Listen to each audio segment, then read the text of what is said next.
The middle-aged candy store. The middle-aged candy store. Have a good time, try lemon and lime at the middle-aged candy store. The candy is sweet, it's true, though it may seem bitter to you. Wave back at the years, the trials and the tears, the cigarettes and beers, the faces you love, the things you're sorry for. Come in for a spell, there's caramel at the middle-aged candy store.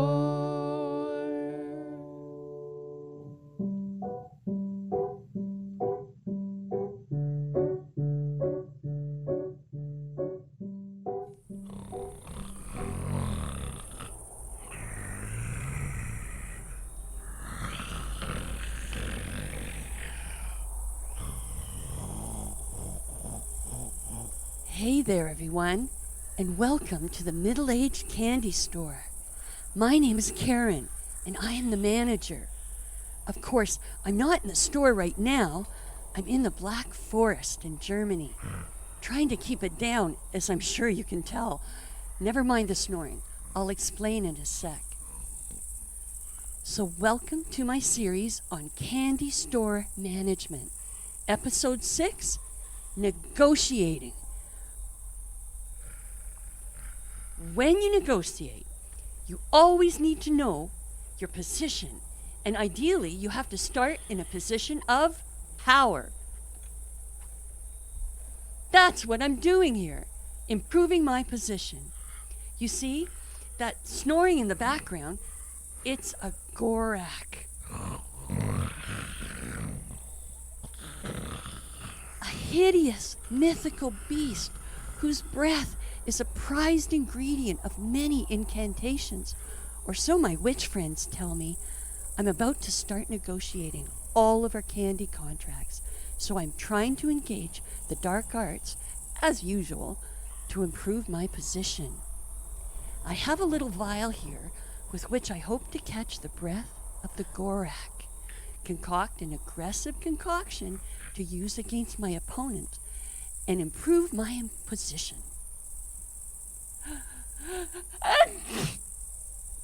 I know it sounds dangerous with the Gorak, but a gal has to do what she can to get by in the world of business. Whatever it takes to overcome obstacles such as crooked candy salesmen, labor legislation, and of course, this damn primrose. I am just so allergic. No!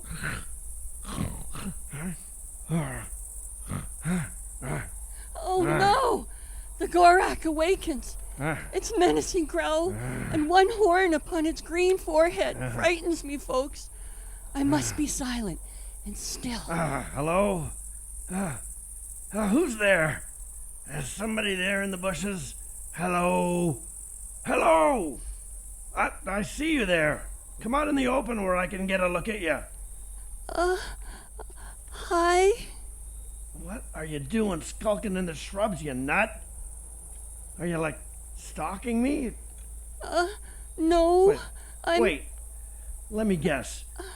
You're one of the... Are you one of those witches trying to get my nose hairs for a spell? No. Your breath. my breath? Bitch, you want my morning breath as a prize? Okay, well, get ready. Oh, yes. Let me get my vial ready. Okay, go. Here you go, then. Oh.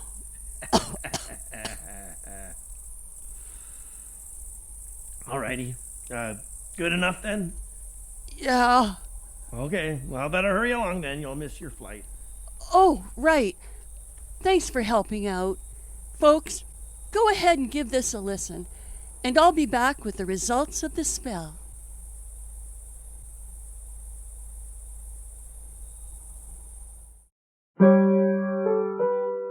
It's candy time. Lady Aspartame's lover.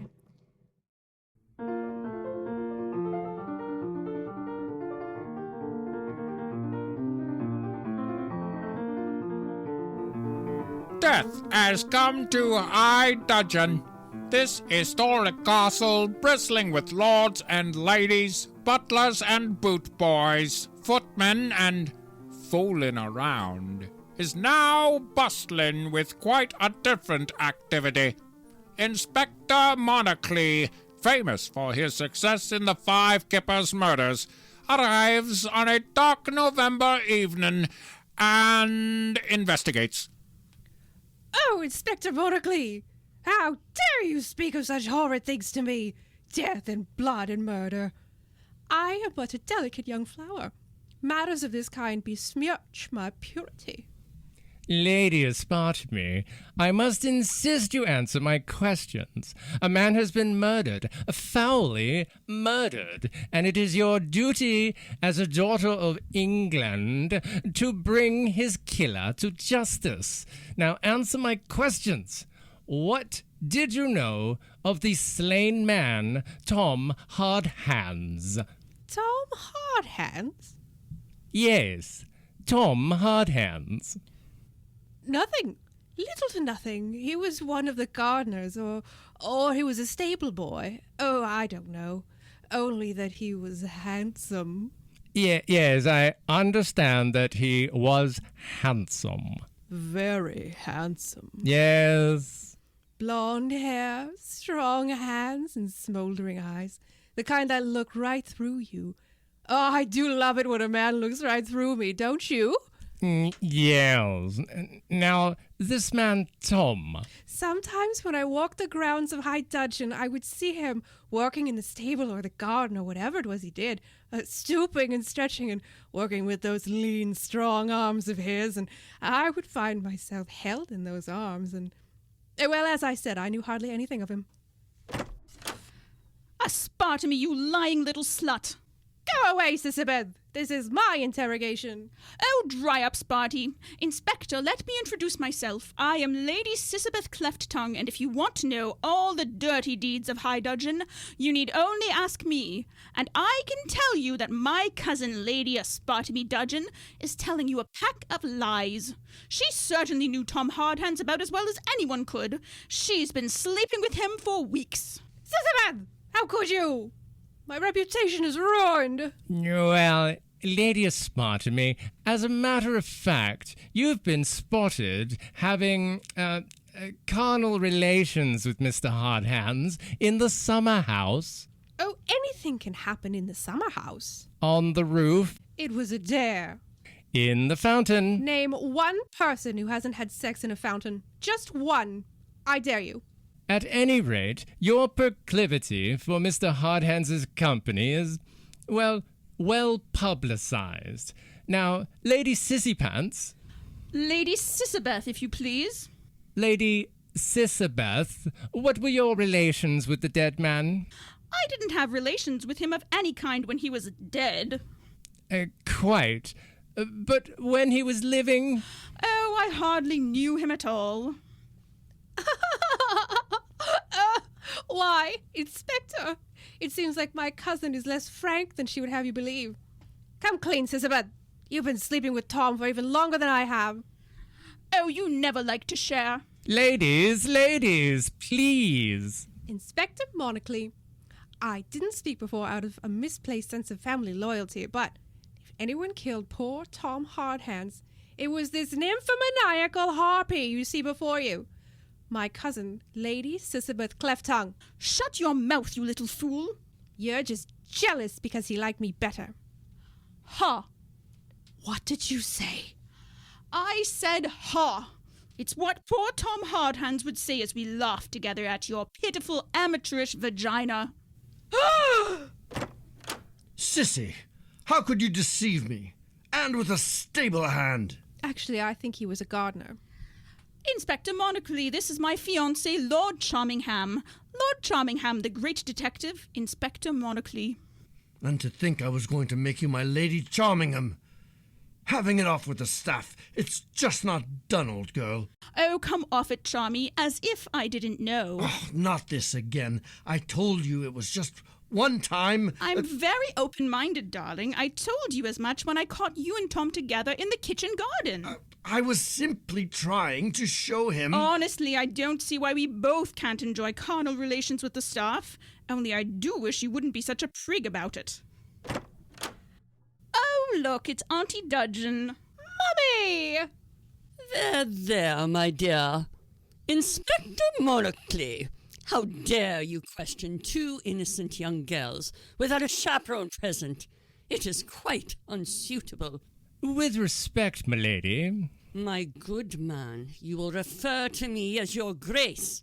As every school child knows, this is the correct form of address for a duchess. My apologies. Your grace. I am the Duchess of Dudgeon, and I am not accustomed to having my daughter or my niece, two of the most eligible young ladies in the kingdom, closeted with men of the opposite gender. As I said, it is quite unsuitable. Oh, come off it, Auntie Dudgeon. You know as well as I do, Sissy and Spotty were having a fling with the dead chauffeur. I don't think he was a chauffeur, though there was that one afternoon we spent in the back of a Hispano-Suiza. Ralph Charmingham, you will kindly stop repeating such slander. Lady Aspartame and Lady Sisabeth have never even heard of carnal relations, let alone engaged in them.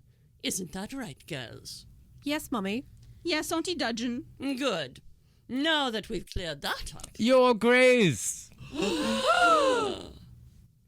Now that I have your attention, will you kindly ring for your butler? You worm! You dare give orders to me, a peeress of the realm, in my own house? Mummy, it's no trouble. I'll do it. He probably just wants a drink. I know I do. You rang, madam. Mortgage, please arrange for Inspector Monocle's things to be packed.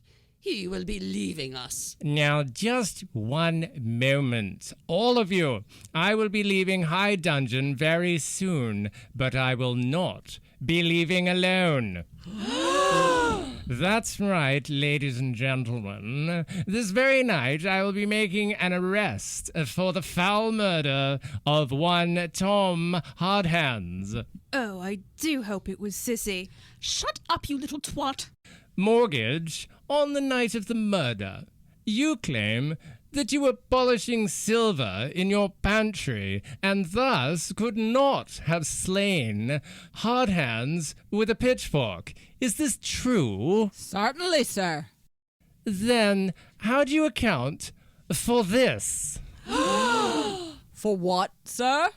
This fork I hold in my hand. Yes, sir. I see that it is a fork. Look closer, Mortgage. Do you not see that this fork is tarnished? Mortgage! How could you? Really, Mortgage? Just not cricket, old chap. Mortgage, you will explain this at once. All right, it's a fair cop. You got me. Inspector Monocle, I wasn't polishing the silver. I just gave it a quick rub on my pants and put it back in the drawer. Mortgage, this is a very severe breach of your duties. If you weren't about to be arrested, I should sack you. I knew that Tom Hardhands was having his way with young Kitty, the third kitchen maid, and I was mad with jealousy. Oh, pish tush, Mortgage. There are plenty of kitchen maids in the sea. That may well be, Lord Charmingham, but Tom Hardhands was having his way with all the kitchen maids in this here house. Oh, I say. All of the kitchen maids? I feel all faint now. It really makes you think less of the man, doesn't it? I don't mind him sleeping with my cousin or my fiancé, but the kitchen maids... Tuh. So I laid in wait for him with my pitchfork by the back door, and when he came up, all ready to knock for Kitty to come for their tryst, I let him have it. I'm sorry I let you down, your grace, but I ain't sorry I put that scoundrel Tom Hardhands in the ground. That'll teach you to come after me kitchen maids, you old sod. All right. That's enough, Mortgage. I'll come quietly. Honest to God, I ain't sorry. I'd do it again. And as peace and order are restored to Dudgeon, all is right in the world. Lord Chummingham and Lady Sisabeth will resume their engagement.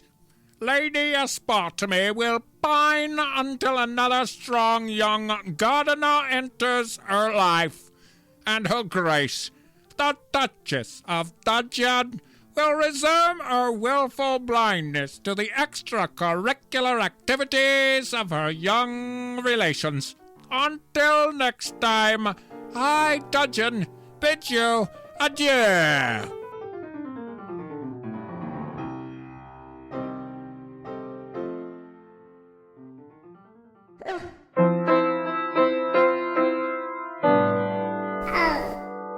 Candy!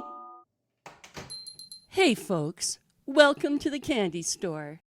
And I'm actually in the candy store this time, negotiating with my best supplier, the Candy Salesman. Karen, this is neither funny nor professional.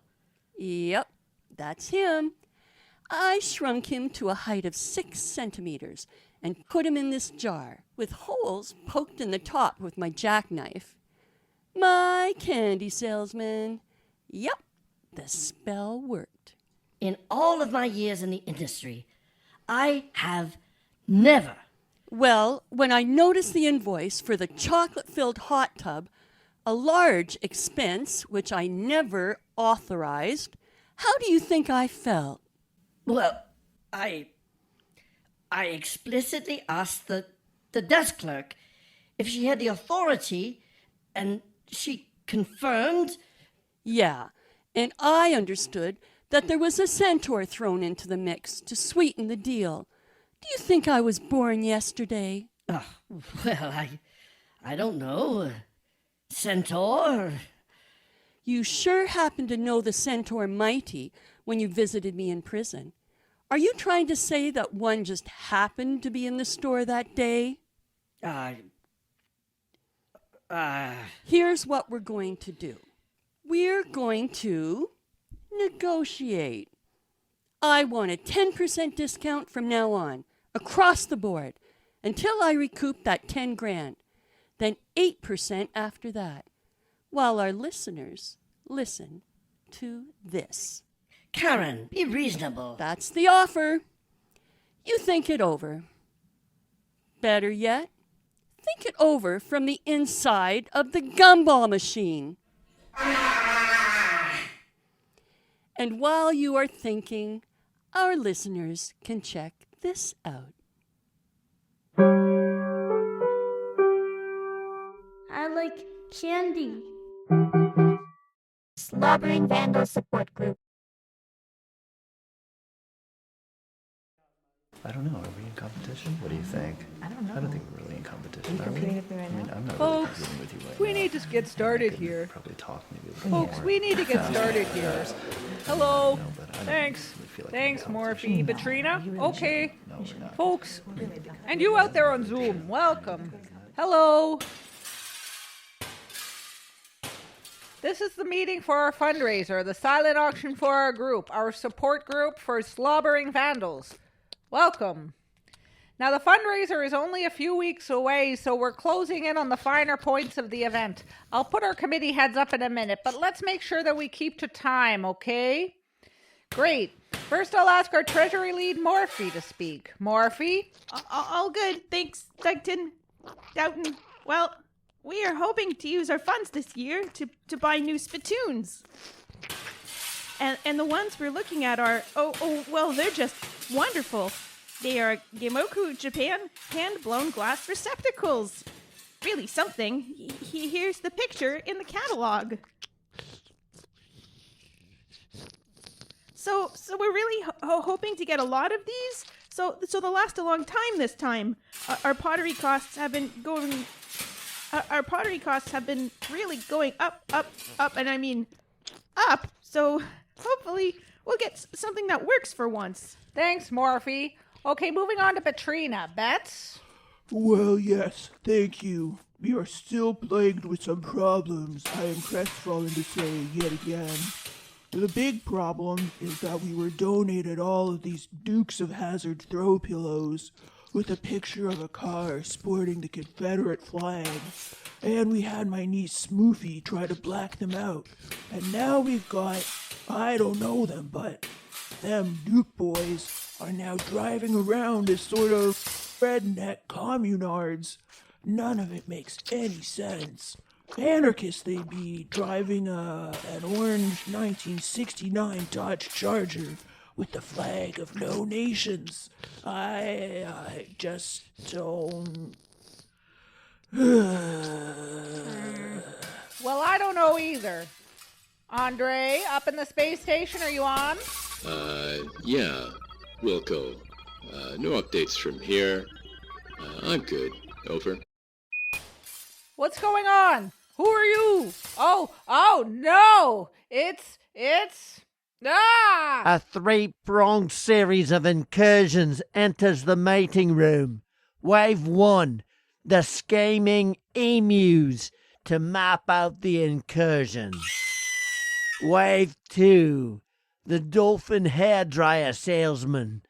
Point of clarity, these are not dolphins who sell hairdryers. These are men who speak dolphin and use it to sell hair dryers designed for dolphins.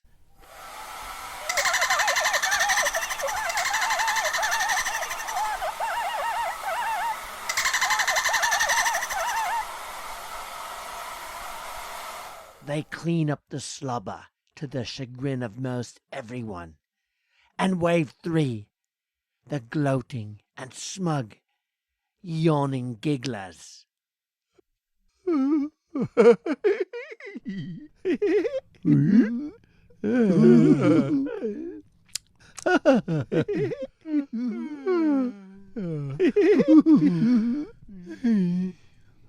We win. You're done. We win. You're done.